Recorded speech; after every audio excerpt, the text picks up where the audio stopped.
Salutations, Nyanja. How are you? I am going to share with you. So, the last couple books we did for reading time, we did, we looked at Rosa Parks, who's considered to be the mother of the civil rights movement, and we looked at Martin Luther King. So today I want to talk a little bit. And so when I did the video on Rosa Parks, I said something that made me a little bit uncomfortable. I said that Rosa Parks made a bad choice, and so she had to be arrested. She didn't make a bad choice. She broke the law. And there's a difference. The difference is called civil disobedience. Can you say that for me? Civil disobedience. Say that one more time. Civil disobedience. Yes. So disobedience, we talk about it all the time. What does that mean? To disobey. You're right. You don't listen, or you choose not to adhere. So when it's civil disobedience, it's when someone doesn't follow a law that's incorrect. Okay? And so what I want to do is we're going to read a little bit about civil disobedience, and we're going to talk a little bit about what it means and why it's important. So specifically, in terms of changing America, changing the United States, when it came down to racism in America, civil disobedience was a key strategy that was used to get the government's attention and say, hey, as Black people, we don't like the way we are being treated, and it's not fair. Okay? So I'm going to give you a brief overview to kind of tie in both of the things that we've discussed in terms of all the information we discussed in terms of Martin Luther King and Rosa Parks. So hold on one second. Okay, sorry about that. So what I want to do is kind of reiterate. I don't know. I think I've already explained it, but we talked a little bit about Rosa Parks being the mother of the civil rights movement. We also spoke about Martin Luther King and how they worked together to organize the Montgomery bus boycott. Well, when I was talking to you the last time, and I think I've already mentioned it, but I'll mention it again, Rosa Parks, I said in the other video that she made a bad choice. So it is a bad choice to break the law. But sometimes we have to break the law in order to prove a point, in order to get the government to pay attention to what our demands are or what's important. So when that's done, it's called civil disobedience, and it's actually a political action. It's actually a political tactic that's used to get the government and some of the Congress people's attention to say, hey, this is a law that's unfair and we'd like you to change it. So at the time, segregation was considered to be an unjust and unfair law. In order for it to change, what happened is the early civil rights leader started doing what we now call civil disobedience. Okay? Civil disobedience. That's a big one. Disobedience. Disobedience.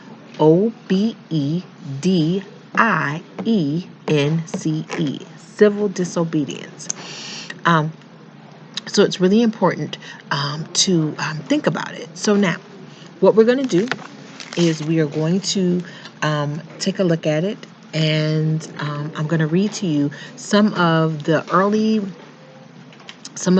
actions of the civil rights movement. All right.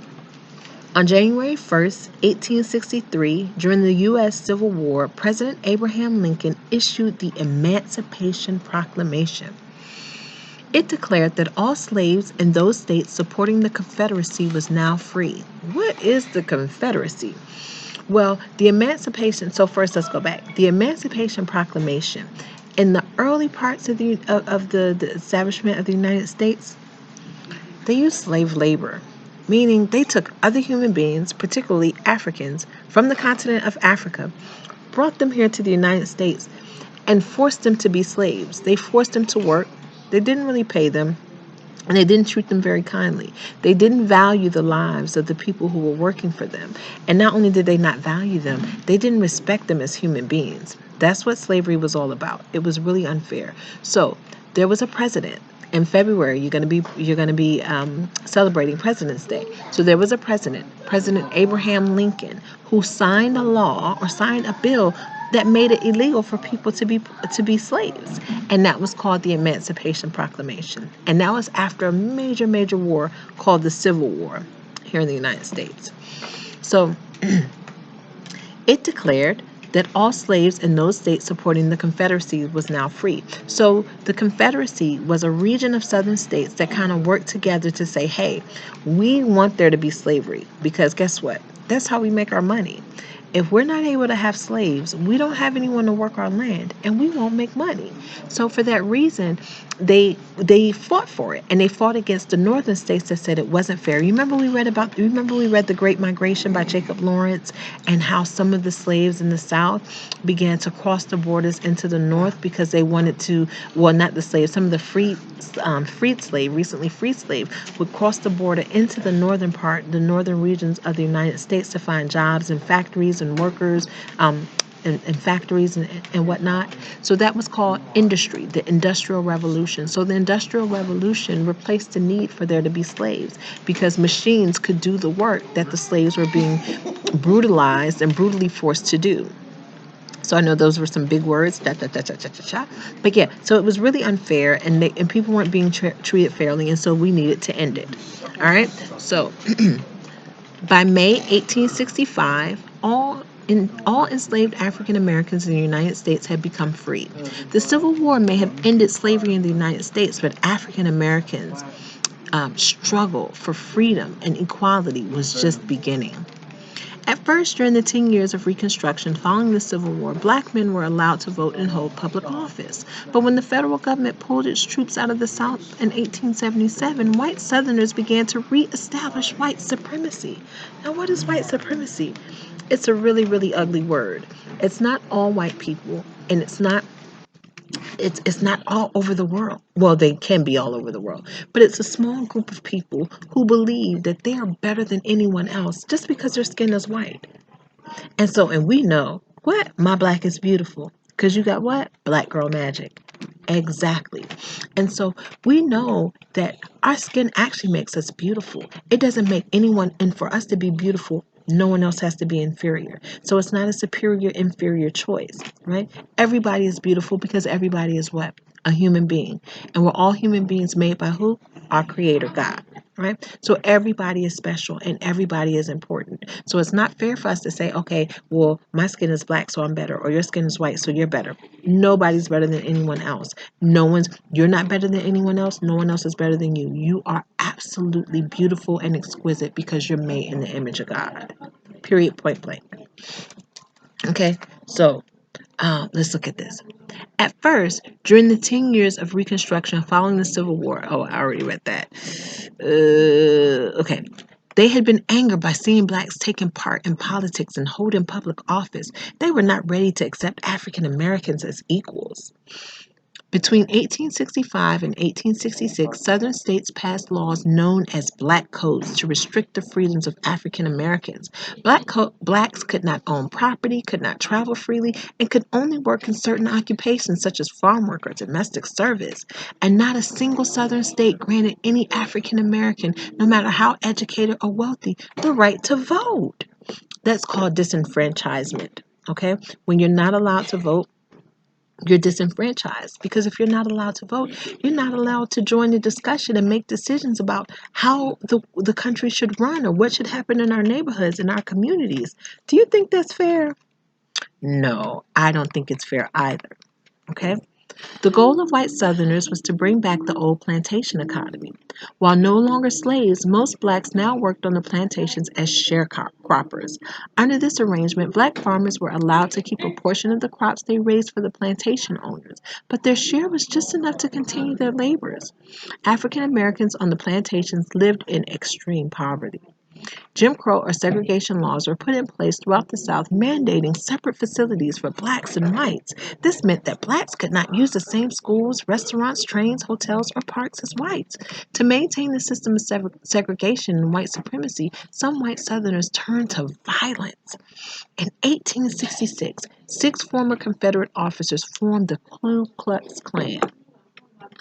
Disguised in white robes and hoods, Klan members terrorized African Americans by whipping, burning, and lynching them. So they did horrible things.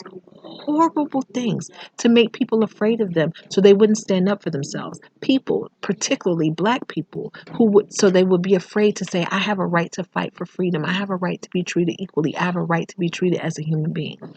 And that's not fair. Okay? Because what? I say it all the time. You're human and you're who? Blessed by who?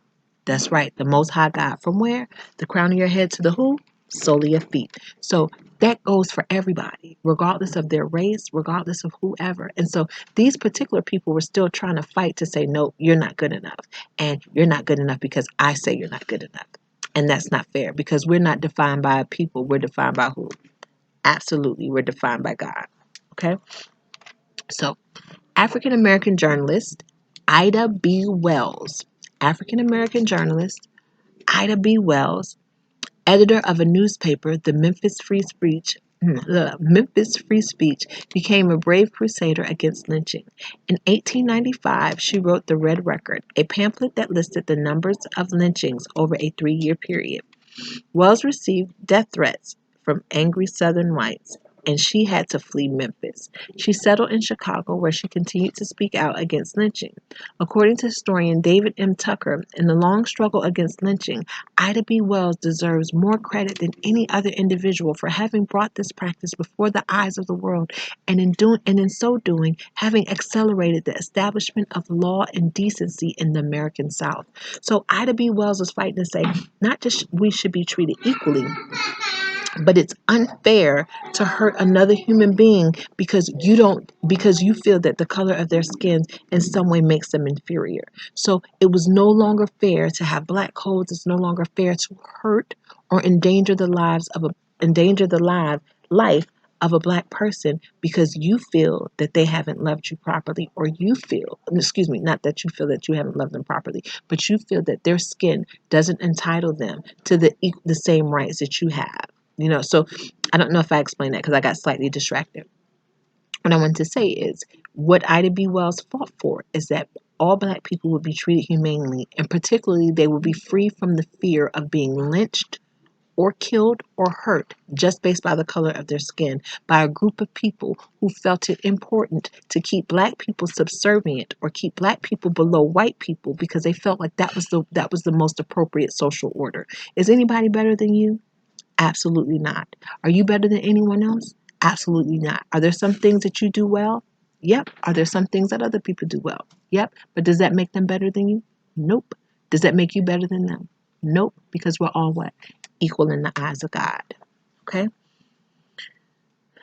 Wells and other African Americans at the time believed that progress could only come from the willingness to fight injustice. Before the American Civil War, Frederick Douglass, an African American who had escaped from slavery as a young man fleeing to the North, had made an eloquent appeal for such a struggle. Speaking in Candagua, New York, on August 3rd, 1857, Douglass said, "The whole history of progress, of human liberty, shows that all concessions yet made to her august claims have been born of earnest struggle. If there is no struggle, there is no progress. If there is no struggle, there is no progress. This struggle may be a moral one, or it may be a physical one, and it may be both moral and physical, but it must be a struggle. Power concedes nothing without a demand. It never did, and it never will." While many African Americans were willing to struggle for their rights, others believed that progress would more likely come about by not agitating or confronting the white power structure. One such individual was African American educator Booker T. Washington. Born a slave, he later became the founder of the Tuskegee Institute, a school for blacks in Alabama. As the most powerful black leader in America from 1895 until his death in 1915, Washington called for a policy of accommodation. In his Atlanta Compromise, speech in 1895, he asked for just treatment from white Southerners. In return, he offered two concessions, meaning he said, okay, if you do this, I'll do this. Okay? On behalf of his fellow African Americans. He said that blacks should concentrate on developing work skills and not engaging in politics, and blacks should not be interested in striving for social equality. So he was saying, if you would stop if you would stop mistreating black people, okay, if you would stop hurting them, then we should in turn just stay out of politics and stop fighting for social equality. Now, the thing is, we shouldn't have to fight for social equality because in our Constitution, as citizens of the United States, we're entitled to it. So it's not something you should have to fight for. It's something that you should be given freely.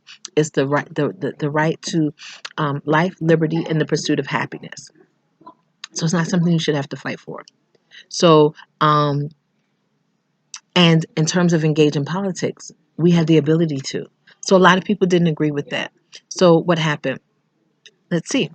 According to Washington, every persecuted individual and race should get much consolation out of the great human law, which is universal and eternal, that merit no matter under what skin is found is, in the long run, recognized and rewarded. By the time of his death, Washington's ideas had been discredited among many African Americans because Southern whites had shown no inclination to compromise. It was clear that African Americans would have to struggle strenuously. That means they would have to struggle really, really hard. Strenuously. Let's practice pronouncing that word. Strenuously. So at the beginning, we have the blend STR. What does that say? Str, str, str, str. N, N, E-N, N, U, long U. Strenuous, us, U-S, Ly, L-Y. Strenuously, okay? Against discrimination, say it with me, discrimination, and injustice. Early in the 20th century, many rural Southern blacks moved to cities in the South as well as the North. The National Urban League, founded in 1910, helped rural African Americans adapt to city life. The National Association for the Advancement of Colored People, the NAACP, formed in 1909, waged legal battles to win voting rights for blacks. It also organized demonstrations. So demonstrations are also acts of civil disobedience. It means that they are orderly and they are peaceful, but they deliberately defy a particular law that they feel that has been identified or designated as unjust or unfair. Okay. Um, okay. It also organized protest demonstrations. W.E.B. Du Bois, one of the founders of the NAACP, edited that organization's official magazine, The Crisis, for more than 20 years. 20 years. On July 28, 1917, 10,000 African Americans marched in New York City to protest lynchings and racial discrimination. Now, why is this important? Let's think about some of the key figures that we've heard. All right, so just now we just talked about W.E.B. Du Bois. If you go back, you can also we talked about Booker T. Washington, Frederick Douglass, Ida B. Wells, and we also talked about who? President Abraham Lincoln. Okay, President Abraham Lincoln, Ida B. Wells, Frederick Douglass, W.E.B. Du Bois, and Booker T. Washington. Okay, so that's five key figures. Okay, five key figures, and all of them are considered to be pioneers. Okay, pioneers means someone that was one of the first people. You could say pioneer, you could say trailblazer, you could say leader, right? But we're going to use the word pioneer. Okay, and that means that it's someone that did it before anyone else has done it, before anyone else was really doing it. Okay.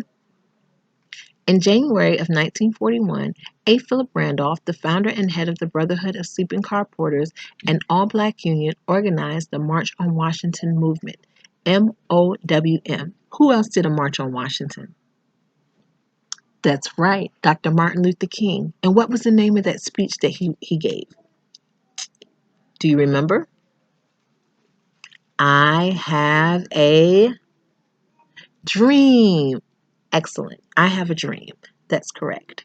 The MOWM made plans for a huge march on Washington by African Americans to demand an end to discrimination in defense plants and segregation in the armed forces.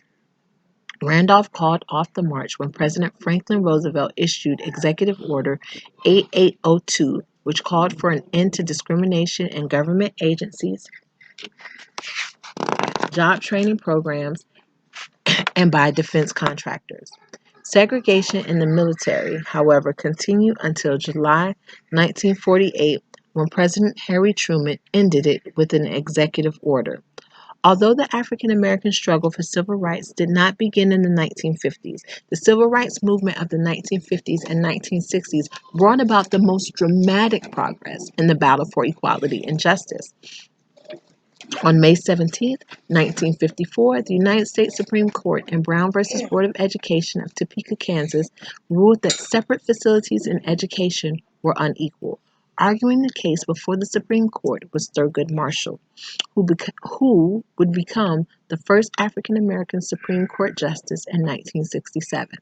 The Supreme Court ordered all American public schools that were segregated to be desegregated. That means they were integrated. It means it was no longer fair to make black and white students go to different schools. And it was important because oftentimes the black students got schools that didn't have good books and didn't have very efficient facilities. So it was incredibly important that people stood up. And what was that called? Civil disobedience. And why is that important? Is because I wanted to make a point, and I was correcting myself because in the other video I said Rosa Parks made a bad choice. It wasn't a bad choice.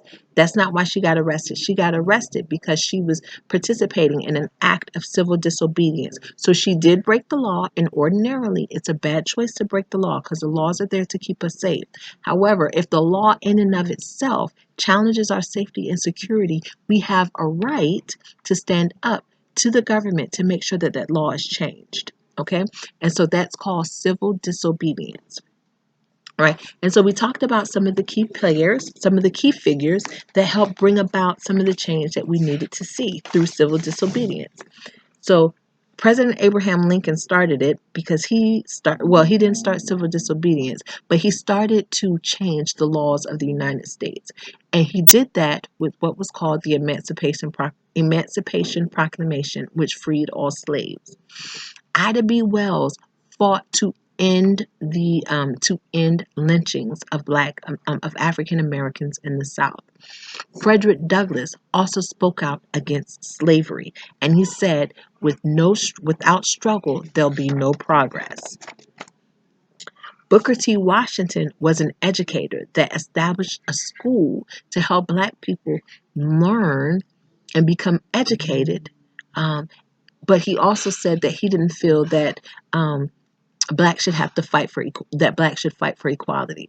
But even in that, the important thing to remember is that he establishes a school where we can go to be educated down in Tuskegee, Alabama. And then there was also W.E.B. Du Bois. W.E.B. Du Bois helped to establish the National Association for the Advancement of Colored People. Okay? And so A. Philip Randolph also organized one of the first March on Washington movement events. Okay, and Thurgood Marshall.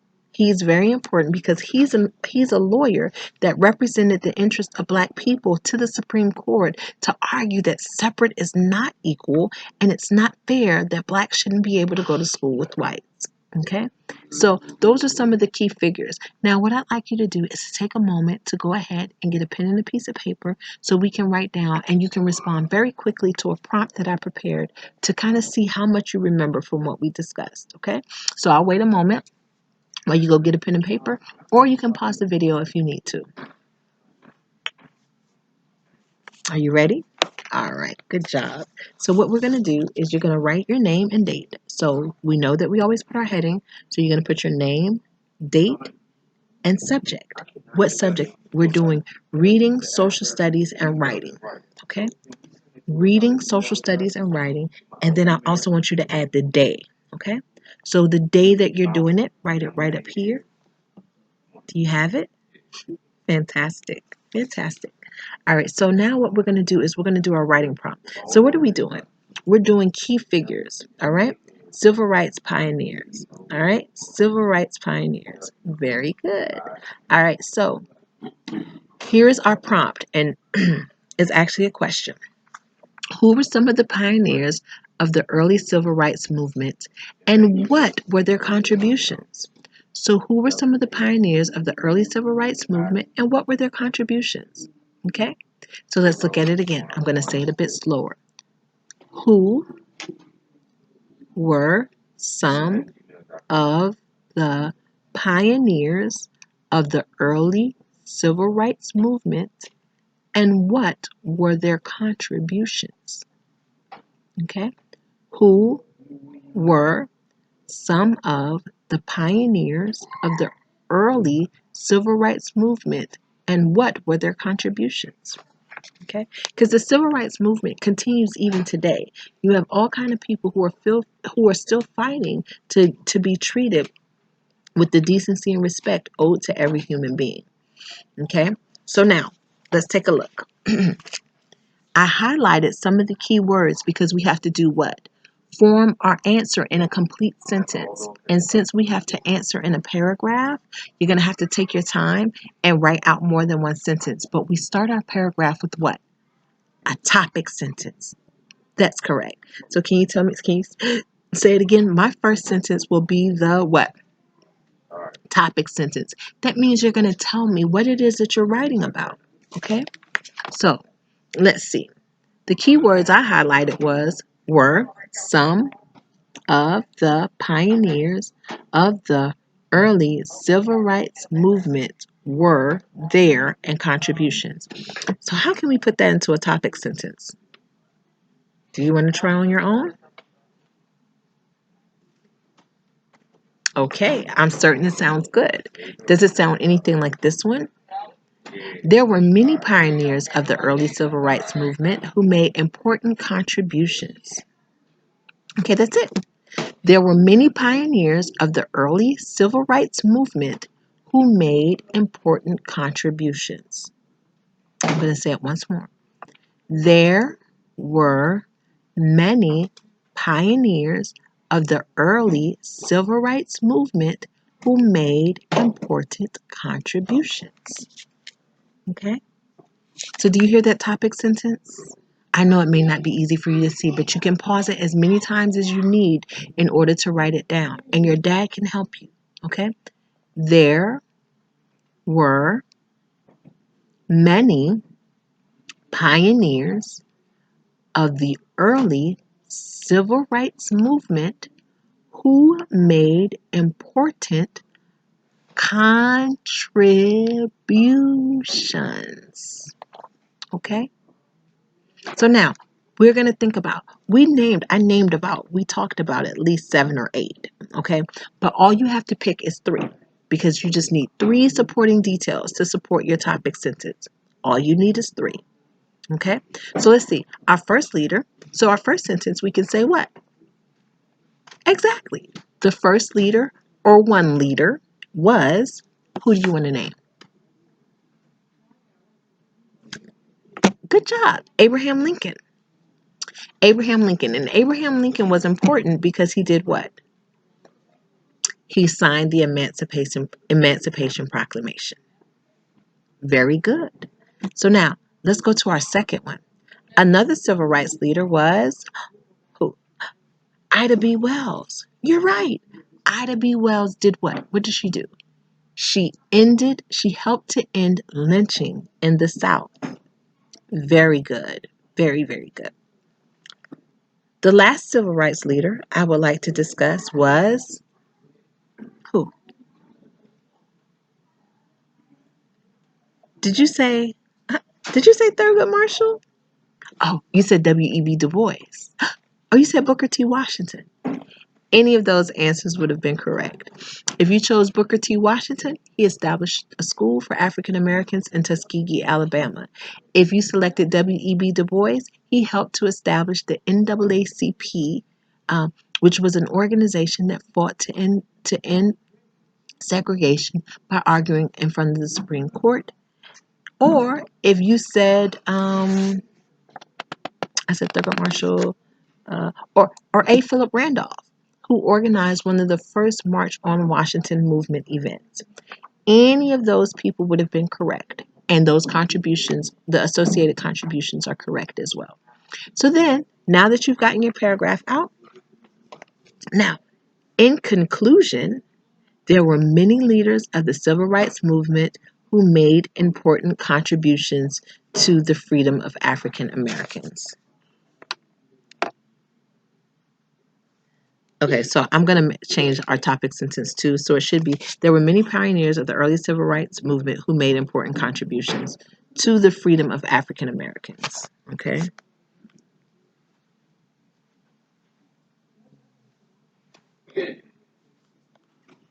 And then we're going to add that to the conclusion sentence too.